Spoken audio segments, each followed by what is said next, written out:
Aaron Rodgers, have you been watching Uncle KC? Because I noticed some similarities in our absolute disdain for the worldwide leader in woke, ESPN. When I saw this clip of Aaron Rodgers, I thought I was watching myself because Aaron Rodgers said the exact same thing about ESPN that we have been saying for years now. More specifically, he said the exact same thing about Mina Kimes, even though he didn't mention her by name. But that's okay.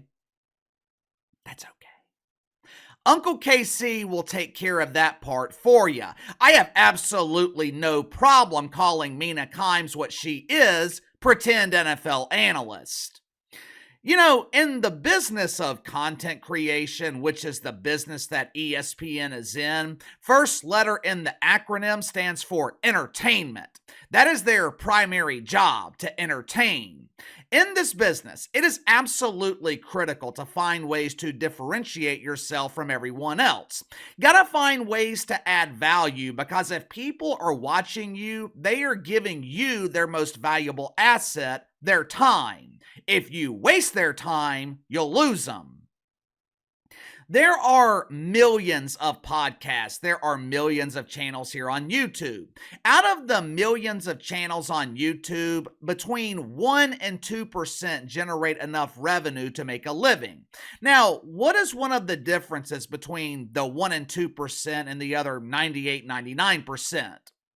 Well, KC, they just got lucky. YouTube decided to promote their channel over everyone else's. I've always been of the belief that you make your own luck. Promotion from YouTube, that definitely plays a critical role in the growth of your channel. But if YouTube promotes you and people don't watch, they are naturally going to stop promoting you. So what is the difference between the 1 and 2% and the other 98, 99%?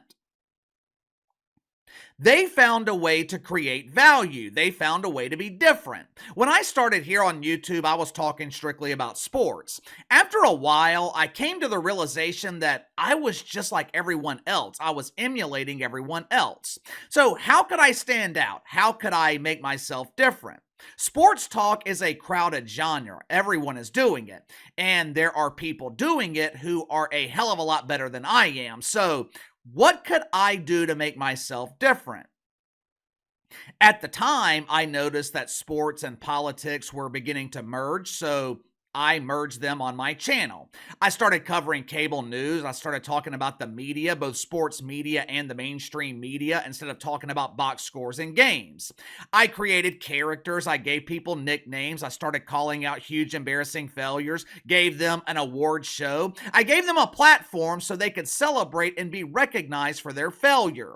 I came up with terms like the boodle breeze, toxic mouth farts, woke United Methodist. What I basically did, I took what I do in real life and I applied it here to the channel. I give people nicknames in real life because I have a hard time remembering names. But you get the point. For decades, ESPN was able to provide value to viewers. For the longest time, ESPN was valuable because they were the only network that provided nonstop coverage of sports. But over the last few years, the value provided by ESPN has declined. And it might have to do with the fact that ESPN changed their values.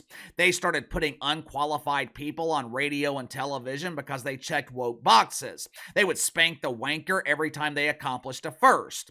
The entire network, it started emulating YouTube. ESPN went from differentiating themselves to being just like everyone else.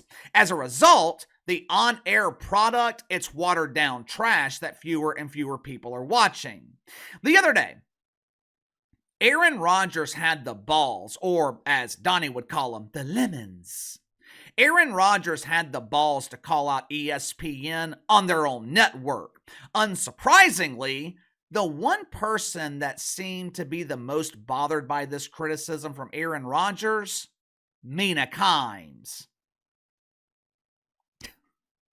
Make sure to like and subscribe. You can follow me on Twitter at KC_BTL84. Link to the second channel in the description below. Later this afternoon on the second channel, we're going to be talking about plummeting ticket prices in the NBA, so make sure to subscribe. The other day, Aaron Rodgers, he made his weekly appearance on the Pat McAfee Show. You know, I will give credit to Pat McAfee. I know I have been critical of Pat McAfee in the past. Well, I haven't necessarily been critical of him. I just highlighted the fact that his ratings on ESPN were in the pooper.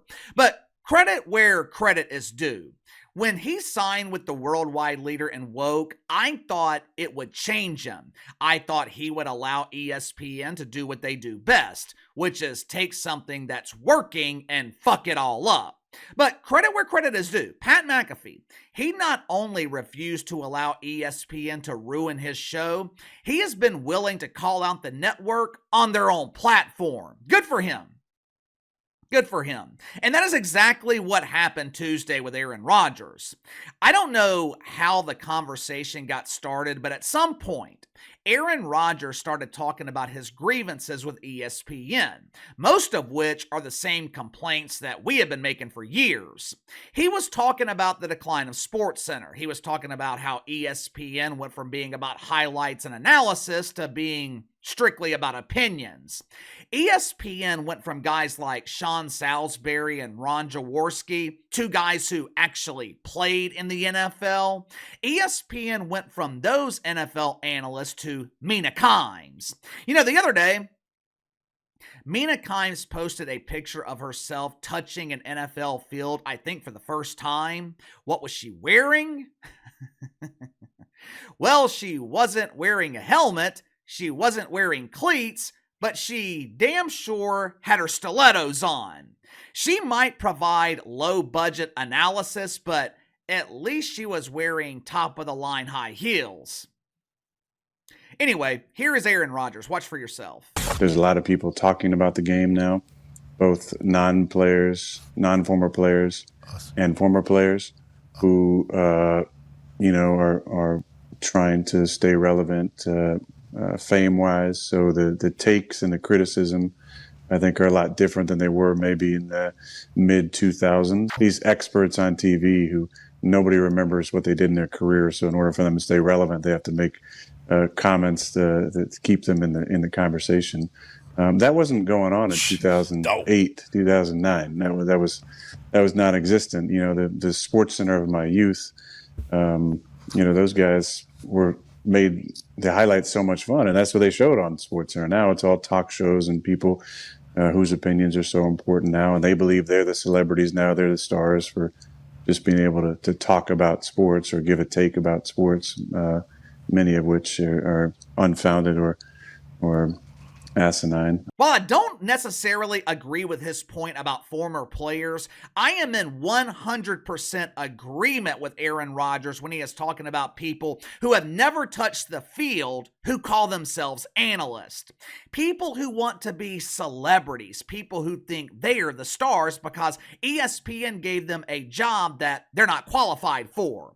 All because they auctioned themselves off as a date for the Super Bowl, or because they bonded with their father over their love of the Seattle Seahawks. Hell, a while back, ESPN featured an all-women panel for NBA Today. Listen to some of these NBA analysts at ESPN.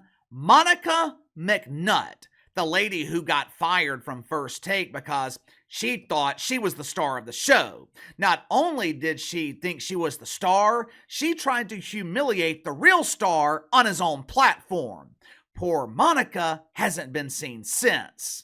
Now, according to ESPN, Doris Burke and Shanae Agwumike, they are qualified to analyze the NBA.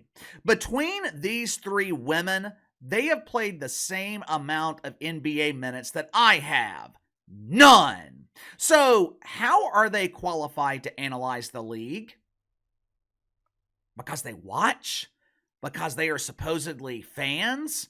Because they played in the local rec league at the YMCA, which ESPN refers to as the WNBA? Is that what makes them qualified? That would be like me saying I am qualified to be a master plumber because I unclogged my toilet with a plunger. Yesterday morning, the panel on First Take, they reacted to Aaron Rodgers' criticism. First Take is another ESPN show that has declined in quality in the past couple of years. This show went from being about debate and disagreement to being about brotherly love.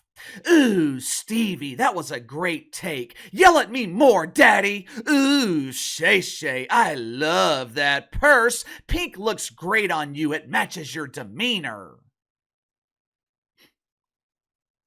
Surprisingly, most of the panel on First Take, they had no problem with Aaron Rodgers' criticism, except for Mina Kimes. Now, in fairness to the pretender, she claimed that she was not offended by Aaron Rodgers' comments, which is surprising because Mina Kimes is offended by damn near anything. A large portion of her salary at ESPN is set aside to pay her to be offended. But just because you're not offended by something, it doesn't mean that you're not bothered. It doesn't mean you don't have a problem with it. In her response, it was one of those situations where it's not necessarily what Mina Kimes said, it's how she said it. She seemed a bit defensive, maybe a little condescending. It almost felt like Mina Kimes knew that Aaron Rodgers was talking about her. Now, he was talking about former athletes too, but it almost seemed like Mina Kimes knew he was talking about her. Watch for yourself. I'm not offended by it at all. His point that personality-driven programming has overtaken highlights. He's well within his rights to note that, but others are well within their rights to note that he is espousing that opinion on a personality-driven program that employs him as a personality during the NFL season. That context does matter here. The other context that matters is I think there's some subtext that he is saying some of the criticism perhaps of his play this year might have been unfounded. Again, he is totally well within his rights to note that, but a lot of the criticism this year is substantiated because of his play. And I guess that's why I come away from this feeling like there is a lot of validity to this message, but it does seem like the wrong messenger. If you're under the age of 25, maybe even 30 at this point, hard for you to understand what ESPN used to be. One of those things where you had to live it to feel it, and if you didn't, you just wouldn't get it. I hold ESPN to a different standard because I know what they used to be, and I know what they could be if they would get the hell out of their own way. People who defend Mina Kimes, they often claim that Mina's entertaining, Mina's a draw, she's a huge star. If Mina Kimes is a star, if she is a draw, how come she has 56,000 subscribers on YouTube while working for the biggest sports media company in the world? ESPN should be held to a higher standard. Their analysts should be qualified. They should be actual analysts. Yes, Mina Kimes is right. Everyone has the right to give their opinion. But there's a huge difference in giving fan-based opinions and giving analytical opinions based on your experience playing in the league. Part of the problem I have with ESPN, they are constantly trying to serve me a shit sandwich. They want me to believe that Mina Kimes is qualified to analyze the NFL because she looks at meaningless statistics that no one gives a shit about. I don't call myself an NFL analyst. I don't call myself an NBA analyst. If I call myself anything, it's a dumbass. Why? Because I know I'm not qualified to give you analysis of a league that I have never played in. One of the reasons I started focusing heavily on television ratings, I knew it was something I could talk about and actually know what I'm talking about. I can tell you why people aren't watching the NBA because I know why I'm disgusted with the league. But I am not sitting here breaking down plays, trying to tell you the play call and what Aaron Rodgers is thinking about on 3rd and 3 because I don't know. And you know who else doesn't know? Mina Kimes. If I wanted to listen to people who have never played in the league, I could get that all day on YouTube. And the people on YouTube, they are a hell of a lot more entertaining than Mina Kimes because they're not dealing with the constraints of corporate media. ESPN has the resources to give me insight that I can't get anywhere else, but for some reason, they just refuse to do it. Give me your thoughts on this. Aaron Rodgers torches ESPN. Mina Kimes claims that she's not offended, but she definitely seemed bothered by it to me. Was Aaron Rodgers right about ESPN? Has the quality of content declined at the network? You tell me. Sound off in the comments below. Best way to contact me is through email, btlkc84@gmail.com. I'll see you guys later.